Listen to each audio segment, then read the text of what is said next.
Hello guys, आपका अपना YouTube channel chemistry bye DD sir में आपका स्वागत है।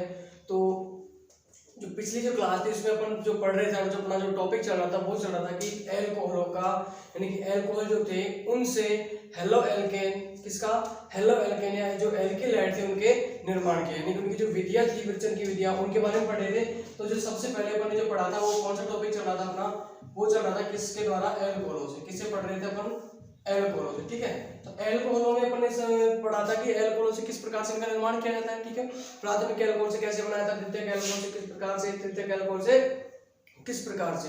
उसके बाद में पढ़ा था अपन ने कि PCl5 और PCl3 से इनका, यानी कि हेलो एल्केन का निर्माण पढ़ा था। ठीक है, थायनल क्लोराइड पढ़ी थी, थायनल क्लोराइड के साथ विक्रिया करने पर एल्कोहल की तो किसका निर्माण हुआ था, एल्किल क्लोराइड का। किसका, एल्किल क्लोराइड। इस प्रकार से अपन पढ़ रहे थे इसके बारे में, हेलो एल्केन के बारे में। ठीक है, अब जो नेक्स्ट जो टाइप है इसका वो है कि हाइड्रोकार्बन से। किससे, कि जो हाइड्रो जो कार्बन होते हैं, क्या होते हैं, हाइड्रो जो कार्बन है उससे किसका निर्माण करेंगे, हेलो एल्केन का। किसका निर्माण करेंगे, हेलो एल्केन का। ठीक है, तो इसके अंदर भी सबसे पहला जो पॉइंट आता है वो आता है कि जो एल्केन होते हैं, क्या होते हैं अपने, कि जो एल्केन होते हैं उनके एल्केनों के मुक्त मूलक, एल्केनों के मुक्त मूलक हैलोजनीकरण, मुक्त मूलक हैलोजनीकरण से। ठीक है, तो इसके अंदर जो ए पॉइंट है अपना वो है कि जो एल्केन जो होते हैं अपने, उनके मुक्त मूलक हैलोजनीकरण से किसका निर्माण करेंगे, एल्किल हैलाइड या हेलो एल्केन का। ठीक है, तो मैं बात करूं किसकी, कि एल्केन के मुक्त मूलक हैलोजनीकरण की, तो सबसे पहले ये पता होना चाहिए कि एल्केन क्या होती है। इसके बारे में कि जो एल्केन है वो क्या होती है। एल्केन होती है CnH2n+2। क्या होता है, एल्केन CnH2n+2। ये क्या होती है अपनी, एल्केन होती है। तो इसका जो मुक्त मूलक होते हैं, मुक्त मूलक जैसे कोई एग्जांपल, कोई भी एग्जांपल लें, जैसे मान लिया CH3 एथेन है। तो एथेन का मुक्त मूलक किस प्रकार से बनेगा, यानी कि CH3, सॉरी इसको देखो, वापस से देखो कि जो एल्केन है उसके एल्केन का फॉर्मूला क्या होगा, CnH2n+2 होगा। ठीक है, तो जैसे मैं एक मुक्त मूलक की बात करूं तो क्या होगा, CH2 डबल बॉन्ड CH2। अब इसका जो मुक्त मूलक बनेगा वो किस प्रकार से बनेगा, जैसे कि CH2 सिंगल बॉन्ड CH2 और इसके ऊपर भी चार्ज, इसके ऊपर भी क्या जाएंगे, इलेक्ट्रॉन्स आ जाएंगे। ये क्या होगा, इनके मुक्त मूलक। ठीक है, तो जो अपनी जो रिएक्शन चल रही है वो डिटेल जो पढ़ रहे हो किसके बारे में पढ़ रहे हैं, कि जो एल्केन होते हैं, क्या है, जो एल्केन होते हैं उनके जो मुक्त मूलक है, उनके मुक्त मूलक जो हैलोजनीकरण है उनसे। ठीक है, तो एल्केन की बात करूं, जैसे मैंने लिया एल्केन में किसका, मेथेन। क्या लिया, मेथेन। मेथेन का फॉर्मूला क्या होता है, CH4। क्या होता है, CH4।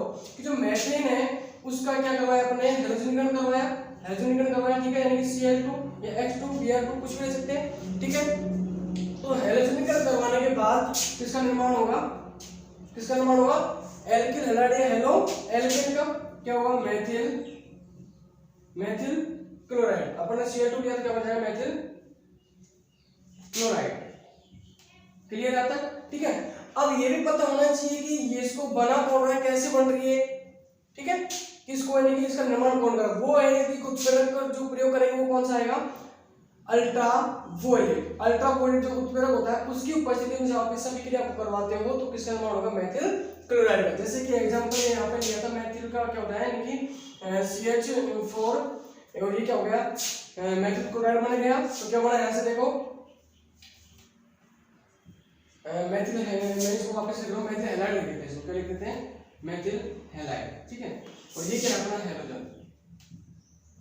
ठीक है, अब CH4+ में Cl2। क्लियर, तो क्या बनेगा, यहाँ से देखो CH4 से क्या हो जाएगा, CH3, यानी कि मेथिल समूह बन गया। ये कौन सा समूह है, मेथिल समूह, और इसके साथ में क्या जुड़ जाएगी, क्लोरीन है। क्या जुड़ जाएगी, क्लोरीन की Cl। क्लियर, और साथ में यहाँ पे एक Cl ये और एक जो हाइड्रोजन जो प्रतिस्थापन हुआ था वो, तो साथ में मुझे क्या बना लिया इन्होंने, HCl। क्लियर है तक।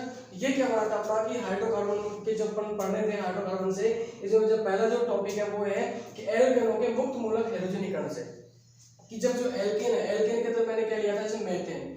ठीक है, मेथेन लिया था, तो मेथेन की किसके साथ, हैलोजन के साथ, अल्ट्रावोलेट उत्प्रेरक के उपस्थिति में तो क्या बना, मेथिल हैलाइड। यानी कि CH4 क्या है, मेथेन है, क्या है, मेथेन, और Cl2 ले क्या बन गया, मेथिल क्लोराइड। क्या बन गया, मेथिल क्लोराइड। क्लियर है तक।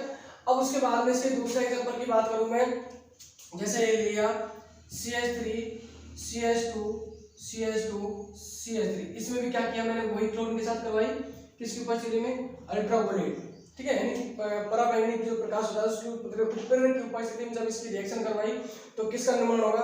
देखो यहाँ से हमें दो या दो से अधिक भी उत्पाद प्राप्त हो सकते हैं। वो किस प्रकार से, देखो मैं एक तो जो बनेगा प्रोडक्ट अपना ये बनेगा CH3 CH2 CH2 CH2 Cl, बना नहीं बना, ठीक है। यानी कि एक तो मैंने जो क्या किया कि जो हाइड्रोजन था उसका यहाँ से प्रतिस्थापन कर दिया, यहाँ से हाइड्रोजन को बाहर निकाल दिया, क्लोरीन जोड़ दी, जुड़ी नहीं जुड़ी, क्या नहीं HCl निकल रहा है, ठीक है, क्या निकल रहा है यहाँ से बाहर HCl। उसके बाद मैं यहाँ से ना निकालूं हाइड्रोजन को, यहाँ से ना निकालूं, कहाँ से निकालूं, यहाँ से नहीं निकाल सकते आराम से। तो दूसरा जो बनेगा वो क्या बनेगा, CH3 CH2 CH3 Cl, ठीक है, ये भी बन गया, नहीं बन गया, तो इसका नाम तो क्या होगा, 1 क्लोरो और कितने कार्बन देखो 1 2 3 4, तो एक को क्या बोलते हैं मैथ एथ प्रो ब्यूट, क्या हो गया ब्यूट, और सब सारे सिंगल बन गए, ठीक है, यानी कि सिग्मा बदल तो क्या बन गया ब्यूटेन, क्या बन गया ब्यूटेन।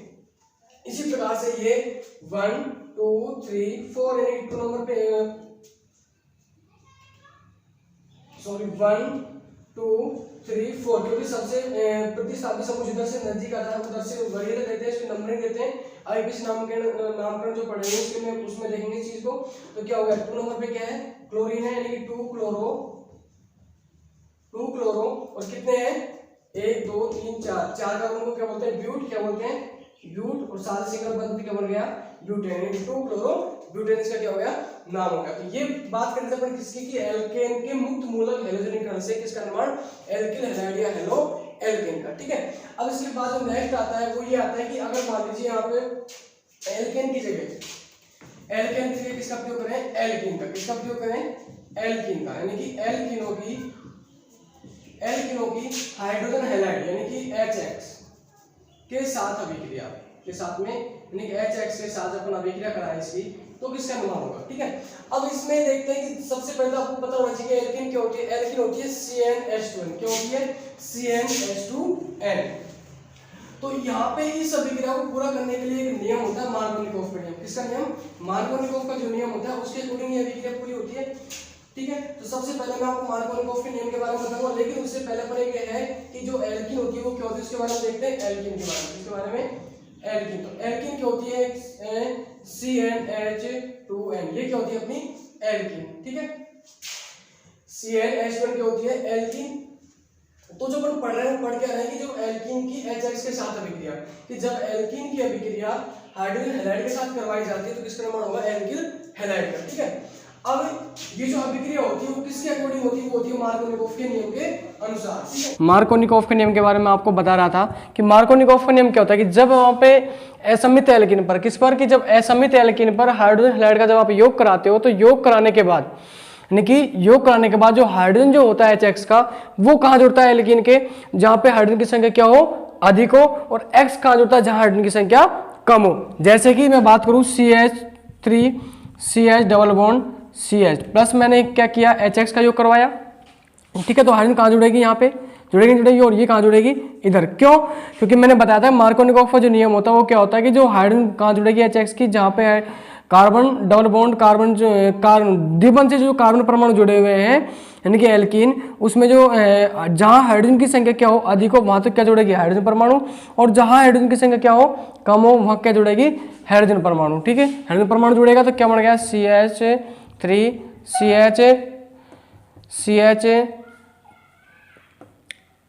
CH3 और क्या बन गया X, ठीक है। क्लियर यहाँ तक। उसके बाद में ये क्लियर हो गया यहाँ तक, यानी कि CH3 CH किस तरीके से बना। उसके बाद इसी अभिक्रिया आप किस में करें, पराक्साइड की उपस्थिति में, किसमें पराक्साइड जो उत्प्रेरक, पराक्साइड उत्प्रेरक के लिए आप इसको प्रयोग करें तो क्या होगा एंटी मार्कोनिकोव का नियम, किसका नियम लगेगा एंटी मार्कोनिकोव का।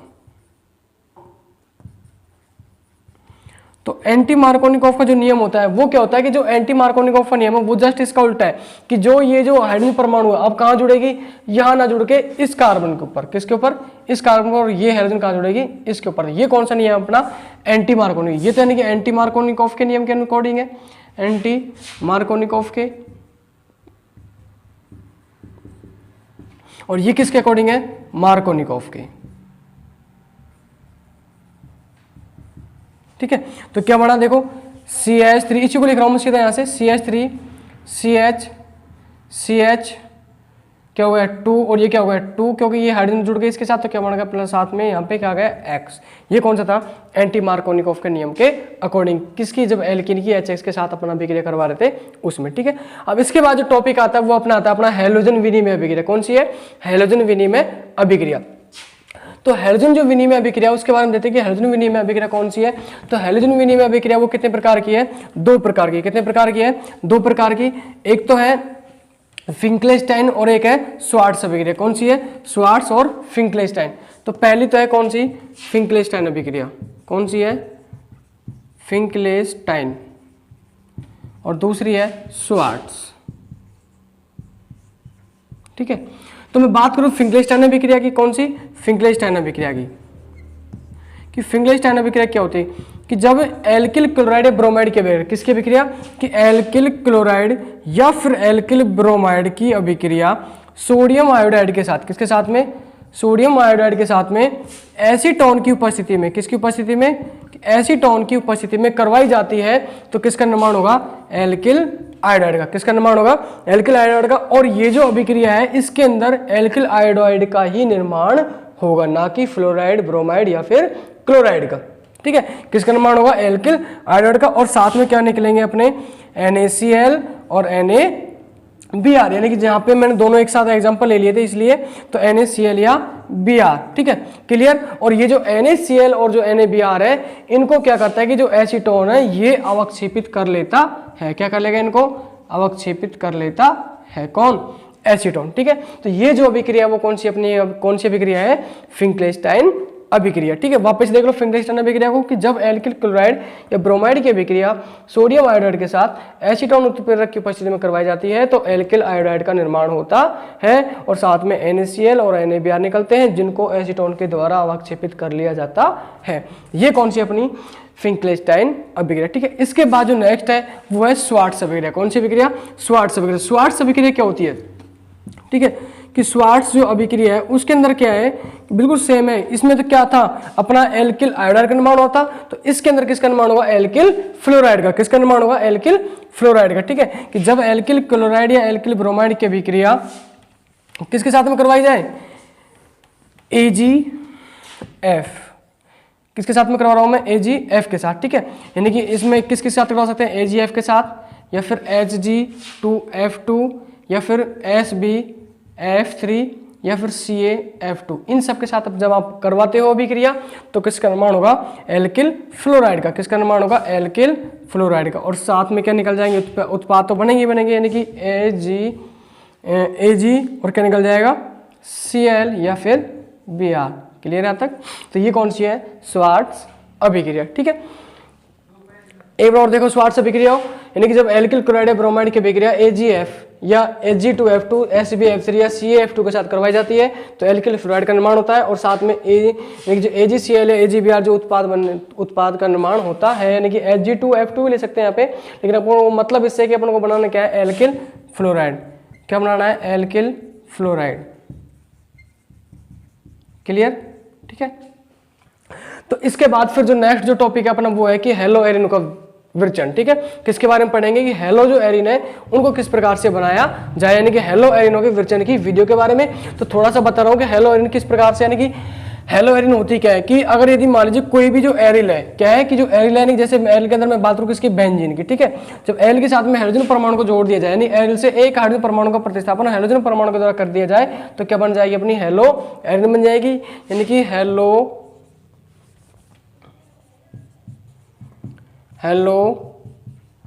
एरिनो का विरचन। ठीक है,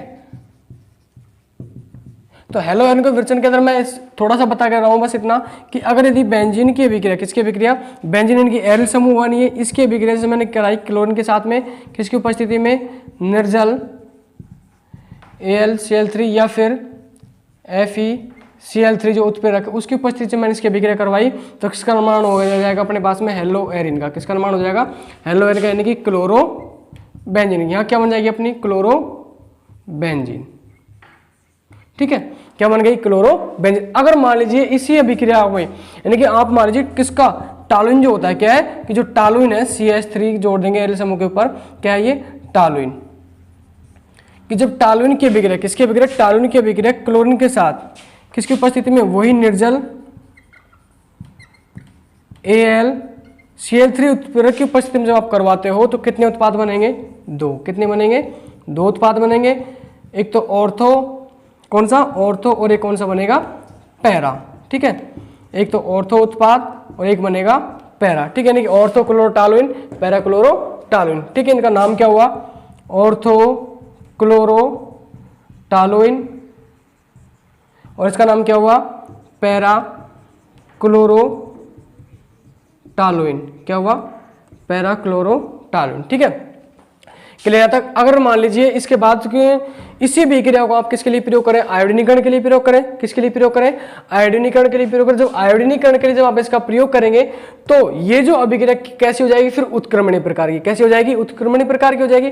तो इस अभिक्रिया को पूरा करने के लिए यहाँ पे क्या करेंगे हम, ऑक्सीकारक जो अभिकर्मक होते हैं, क्या होते हैं कि जो ऑक्सीकारक, कैसे, ऑक्सीकारक जो अभिकर्मक होते हैं उनका क्या करेंगे, इस्तेमाल करेंगे। जैसे कि HNO3 या फिर HiO3। ठीक है, इनका प्रयोग करेंगे तो ये अभिक्रिया कैसी हो जाएगी, यानी कि आसानी से संपन्न हो जाएगी, क्योंकि वहां पे कैसी बन जाएगी, उत्क्रमणीय बन जाएगी। कब बनेगी, जब आयोडीनीकरण के लिए प्रयोग करेंगे जब। ठीक है, तो कैसे बनेगी ये देखो,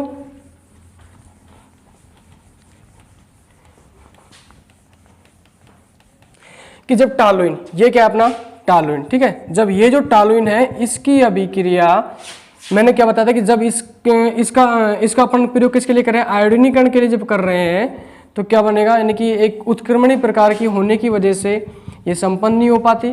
ठीक है, क्योंकि ये उत्क्रमणीय प्रकार की होती है।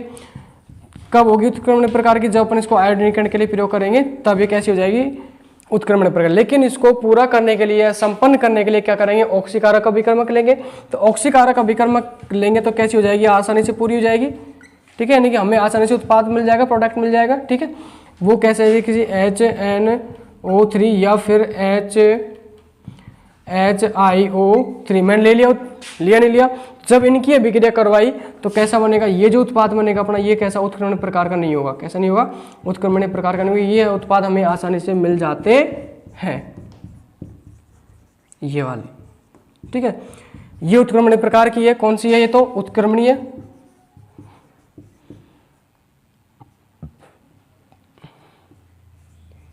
ठीक है, जबकि ये उत्क्रमणीय प्रकार की नहीं है। ठीक है, ये हमें आसानी से उत्पाद प्राप्त हो जाते हैं। क्लियर तक। तो आज की क्लास यहीं पे ओवर। तो वीडियो कैसी लगी कमेंट बॉक्स में कमेंट करके बताएं, और हमारे चैनल को like, comment, share and subscribe जरूर करें।